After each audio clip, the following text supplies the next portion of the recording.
Hello, it's Paula here for Lisa Horton Crafts, and I'm going to talk about the water reactive nature and techniques of the Cloud9 metallic inks. As you can see, there's 10 colors in it, and there is little families of colors that you can blend really nicely together. You can go for more neutrals with the titanium, you can do it for cool colors or the warm as well. There's lots of different options, so choose your favorite to mix up. First technique is going to be using brushes, and I'm using Love Struck, Ultraviolet, and Coastline. Three beautiful colors, as they are all, and I'm placing them on the ink pad mat. I'm using watercolor card. I find watercolor card is one of the best ones to do water reactive techniques, but always experiment with different types of card. I'm using the chunky brushes from Lisa, and I keep a set for the metallics so that kind of shine doesn't mix up with matte colors. You can see here the beautiful shine. It is absolutely gorgeous. They are a mix of pigment and dyes, hence you have got the vibrancy, the big deposit of color of the dye, but also the durability of the pigment as well as the shine of the pigment. They are water based, hence why they are water reactive. I start at one end of the spectrum, then go to my blues on the other side of the card, because I find that if I do that, I kind of really like the effect. But you do you whatever works for you will be the right way. Now at the beginning it looks a little bit like a mess, and that's okay. If it looks like a mess, that's okay. Now you can find that different types of application will work better for you to create a more smoother look. The more ink you put, sometimes the more, the less strokes that you can see. I rotate every now and again the card so I can find it with my hand and my arm that is a natural flow, and I kind of go like almost like painting it as well. Love the texture.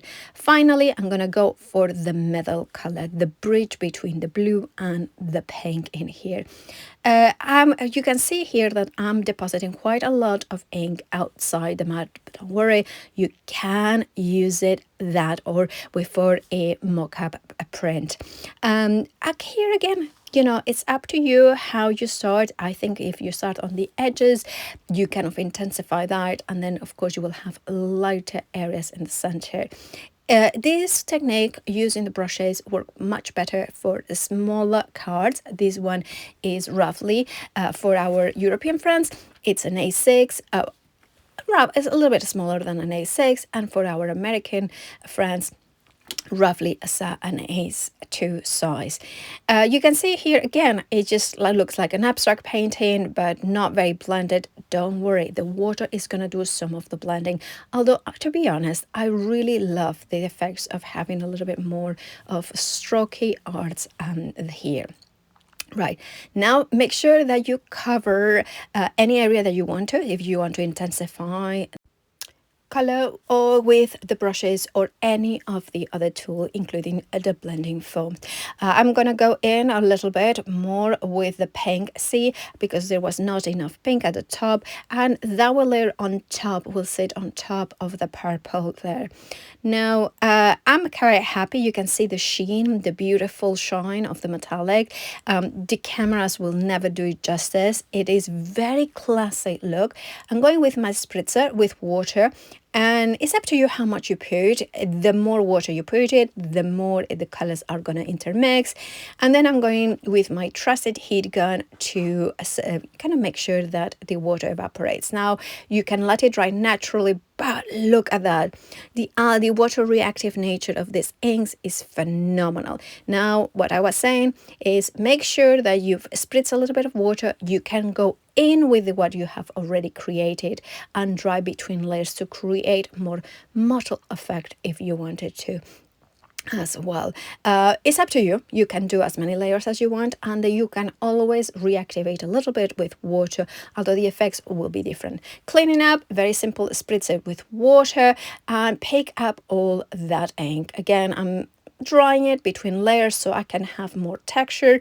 I'm dabbing it with a piece of tissue to create more texture as well, different effects. By the way, if you're wondering what I'm using, is Lisa Horton Silicone Matte. That works beautifully for these inks. And here you have got two finished backgrounds with a very different intensity of color. Now I'm going to be using foam blenders. For this one, I'm using Mojito, Verdigris, and Coastline again. Amazing colors that blend again very nicely together. So this is the kind of cool but the slightly more warmer tones coming through the Mojito. Here I have got 3 blender foams, water, and of course my trusty heat gun, as well as some watercolor cardstock. Now I selected one of them and place it over the silicone mat. You can see here is from the Lisa Horton Ultimate.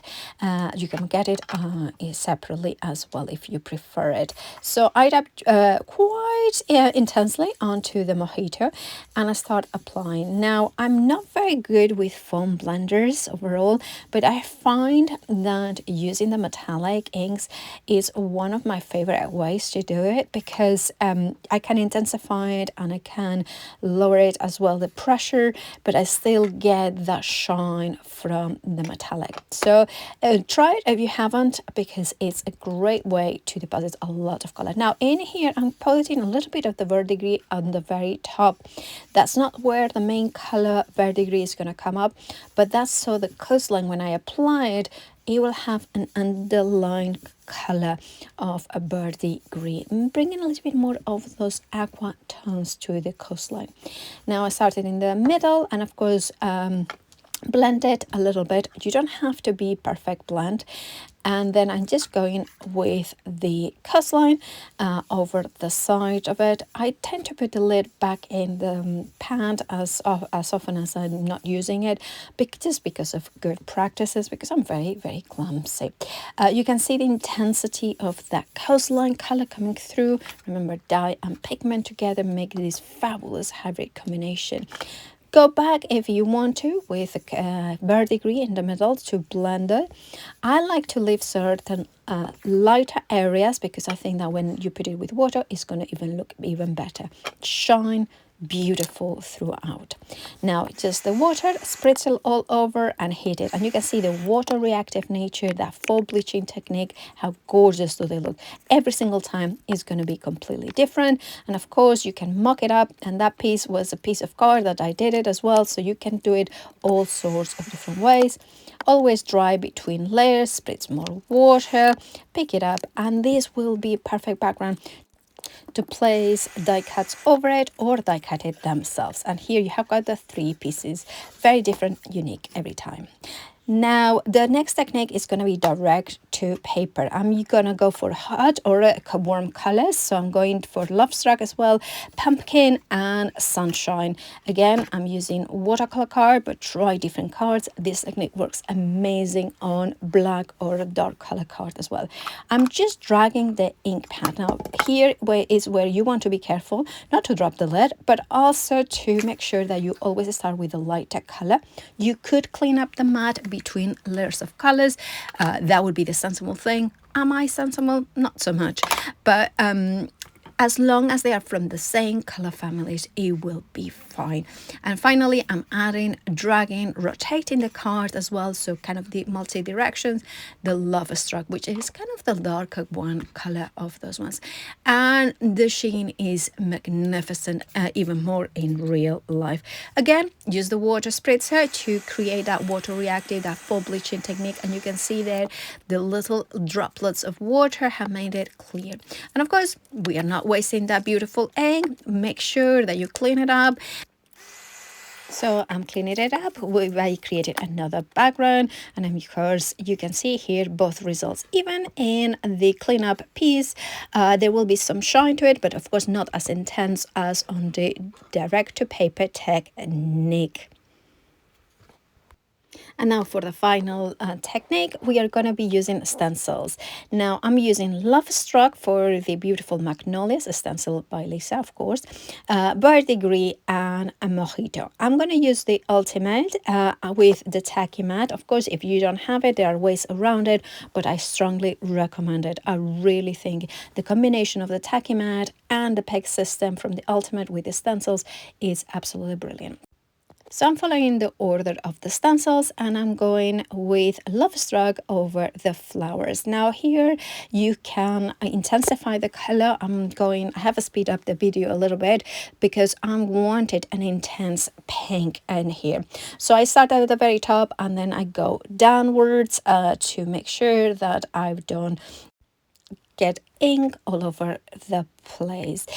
So here I have got all the area covered with a beautiful love stroke, and I always love that removal of the stencil. Now don't move the watercolor card from the tacky mat, because that was gonna hold perfectly in position the card for the next stencil layer. Now I'm going here with Mojito. So you can see that my stencils have been used before. I don't tend to clean them that much, but I do clean them with water, of course I do, so then I can get an extra print. Now because Mojito is a very luminous yellowy green, I tend to mix it with the verdigris, which is more of an aqua or turquoise, and of course that creates the perfect variation of green, and it means that every single leaf is going to be a completely different shade of green, creating a very realistic or much more realistic look. Now you can see that the metallic still shines through, and of course the chunky brushes are the best way to stencil through.